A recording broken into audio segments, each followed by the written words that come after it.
took British just 9 months to tame North and South West, but almost 30 years to tame Igbos, says Olusegun Obasanjo. The former president of Nigeria, Olusegun Obasanjo, said that there is no tribe in Nigeria that you compare with Igbos. In terms of entrepreneurship, technology, and sports, Igbo are brave. They can go anywhere to do business. They can do business with anybody as long as the business will bring profit. Efforts to tame Igbos have proved abortive. It will be difficult for any tribe to defeat Igbos because the Igbos are more republican in nature. He said from the research he did on the 3 tribes in Nigeria, he found out that Igbos are most intelligent, smart, and hardworking people. They are the most gifted tribe found among the black race, highly competitive unlike Yorubas and Hausa. No matter how many times they fall, they will rise up to start afresh. They have success mentality, and they always be successful in all they do. It took British just 9 months to tame North and Southwest, but almost 30 years to be able to tame Igbos. They can live like Alpha and Omega in Igbo land. You can live like Alpha and Omega in Igbo land. They are not like Yorubas that worship rich people. Your big man is in your house in Igbo land. Baba Yabo has come again. Oh, it's been a long time, or it's been a while we've heard from him. And recently he's been criticizing the government on how they have been borrowing and all of that. But now he's talking about Igbos. I think he has been saying this, for some time now. But this issue of taming North and Southwest within 9 months, and it took 30 years to tame Igbos. I think this one is really a new dimension that is bringing it again. you know what do we need to say? I don't have much to say. I'll be hearing from you, but before we hear from you, let's hear what people are saying from here. Someone says, I am a Yoruba man, and honestly speaking, without mincing words, Baba has just nailed it. Igbo are great in all aspects of life. They always want the progress of their brothers, not like the Yorubas who are self-centered and they don't want their brothers to be like them. Long live OBJ. Baba, you are a philosopher. Hmm. I have always maintained that the Igbo tribe in the universe, black tribes, are very special in the black race. Black Africa will be very recognized, private, positively, and little negatively through them in many fields of endeavor. Voice from diaspora by an Edo man. Let there be Biafra. Someone say Igbo Nweze. Many Igbos don't have a king. Igbo Enweze. Okay, they don't have king. They believe that everyone is a king in his own or her own way. That is why I always, without fear or favor, that until the rulership of this country is handled by an Igbo man, Nigeria, instead of progressing, will steadily be retrogressing. Fantastic truth. OBJ has said it. Truth, nothing more but the truth. Baba is a very wise man. That is why God made him what he is today. I know that they are forcing themselves to be like him, but all will be fake at last. Someone say that is why you and your colleagues will not let Biafra be, because it's a must that Biafra must surely stand. If only when rain beats a bed, he starts singing. It is only when a rain beats a bed, he starts singing. I don't know who is rain beating. Is it OBJ or who? The same way the Igbos will not fall for your 2023 agenda. You can cajole anyone, but the Igbos, sir, remember, Baba, we daily. The Igbos survived in the pre-colonial era. The greatest misfortune that befell the Igbos was the amalgamation of the northern and southern protectorates by the British slave masters. This is really terrible. Everybody's just talking about this amalgamation, the journey bringing us together and all of that. Who were the people that really did this whole thing? Because they will say, oh, the founding fathers. Not the founding fathers. Oh, the people that they are talking that they were part of the amalgamation, or they agreed to that people started quoting their age as at that particular time. I don't know whether I'm saying the right thing, or because some people will come and say, oh, no, that is not the issue.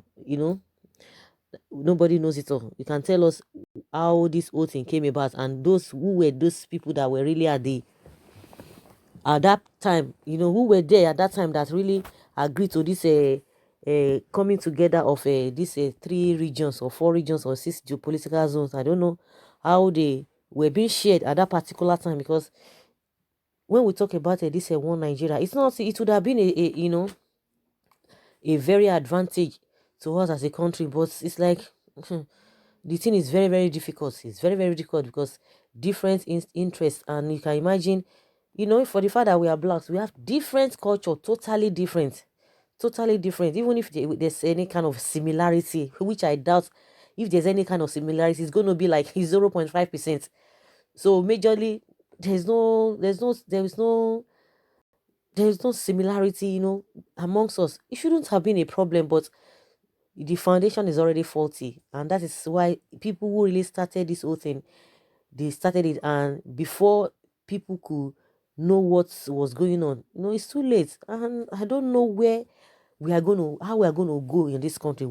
The thing that we are supposed to do, even the Igbos that say they want to go, how are they going to do it? How is it going to come to pass? Of course, it will definitely come to pass if people continue to stand their ground and not relenting. But if we talk about the separation, you talk about the one Nigeria, you talk about restructuring, even the one Nigeria, it's not doable.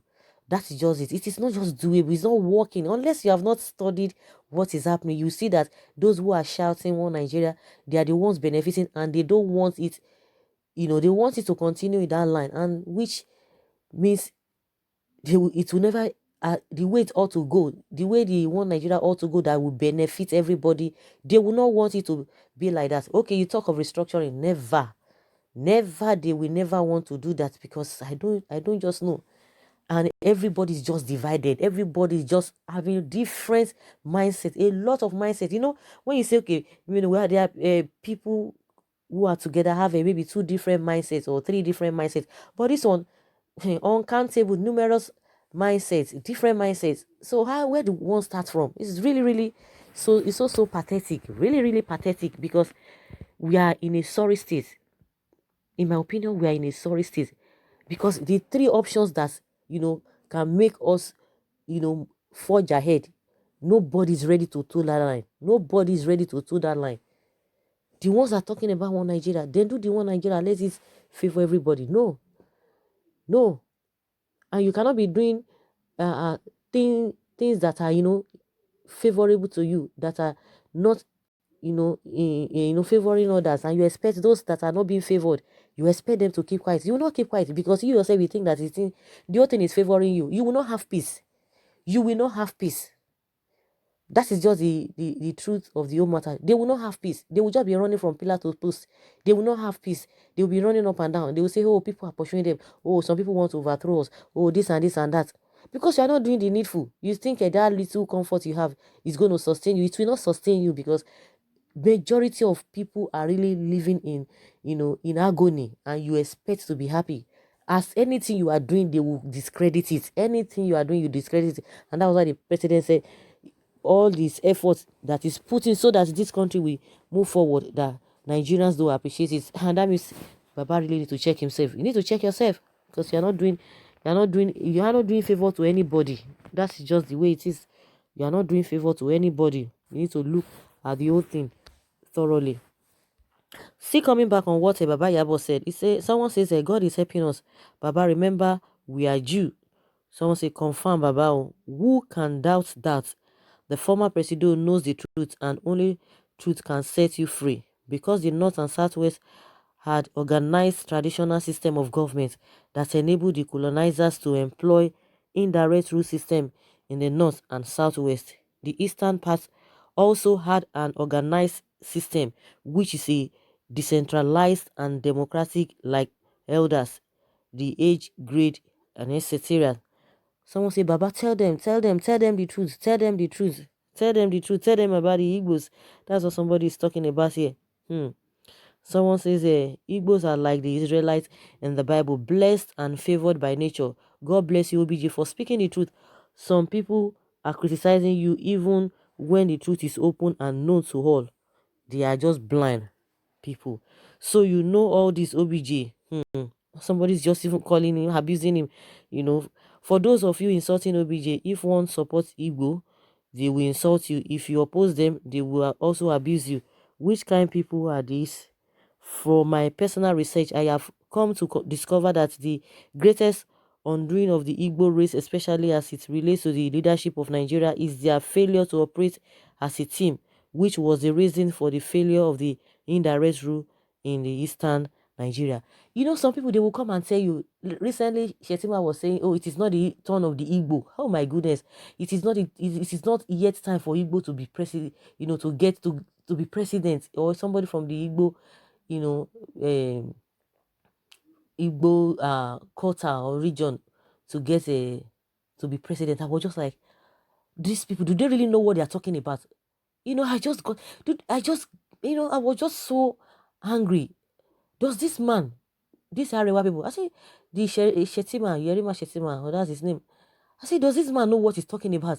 You are telling people to their face that it is not their turn, and they are telling you that they want to go their separate way, and you say they can't go, that it is not possible, that they cannot divide the country, and you are telling them to their faces.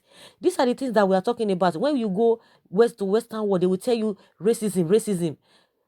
Those ones, they always do it in a subtle way. But in this our own case, somebody is telling a whole region that it is not their abba. These people know they fear. They are not even afraid of God. And they are saying it to their faces that it is not their turn to get this presidency. Even while we still talk that anybody can be president of the president can come from anywhere. That the most important is for the person to be competent and do the needful. For the fact that we are saying that doesn't mean that they shouldn't, if they want to get it. I don't know who is the headmaster in this country that will determine who and who. Like I always say, all the parties that we have in this country, all the tribes are represented there. So what is happening? I don't just get it too. Honestly, you know, it's very, very annoying that it's not their turn. You'll be telling people to their face it's not their turn. Now they say they want to leave. You are still telling them that they want to divide the country. And you are dividing the country, telling them to their faces that they can't. No, this is very annoying. So guys, I would like you to leave your comments below in the comment section. Let's hear your take concerning what Baba Yabo has said. I'll just try to digress, I just remember that a Shetima statement, and I just, I'm not just cool with that. But the issue we are discussing now is what Baba Yabo said. OBJ. Leave your comments below in the comment section. Thank you very much for always being